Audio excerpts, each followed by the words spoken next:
Qu'on se le dise tout de suite, l'organisation de la police américaine n'a rien à voir avec la police française, car il n'y a pas une police aux États-Unis, mais des polices qui ont d'ailleurs largement marqué notre culture en cinéma et séries télé.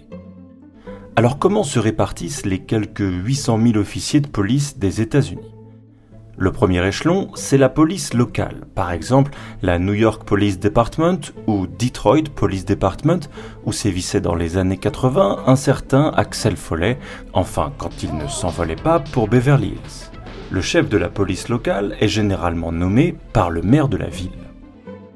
Vient ensuite le comté, où celui qui règne en maître est le shérif. Il dirige les opérations de police dans un territoire fait de petites villes qui n'ont pas de police locale, et ses prérogatives englobent parfois la gestion de la prison du coin. À noter des cas plus exceptionnels comme Arnold Schwarzenegger en 2012 qui, dans Le Dernier Rempart, doit s'occuper d'un dangereux cartel qui a eu la mauvaise idée de vouloir traverser son territoire. On dézoome encore et on arrive à la police d'État, dont la plus connue est peut-être celle des Texas Rangers, où opère Chuck Norris pour l'éternité.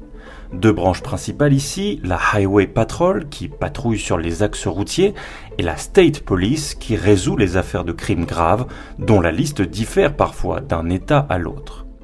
Le dernier échelon, enfin, les agences fédérales, dont le rayon d'action s'étend à tout le territoire américain.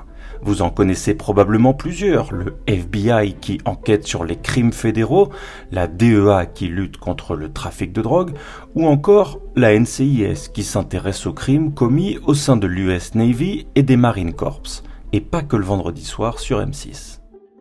La particularité fondamentale du système de police américain, c'est son étroite imbrication avec la politique. Le chef de la police locale est nommé par le maire, qui est un élu.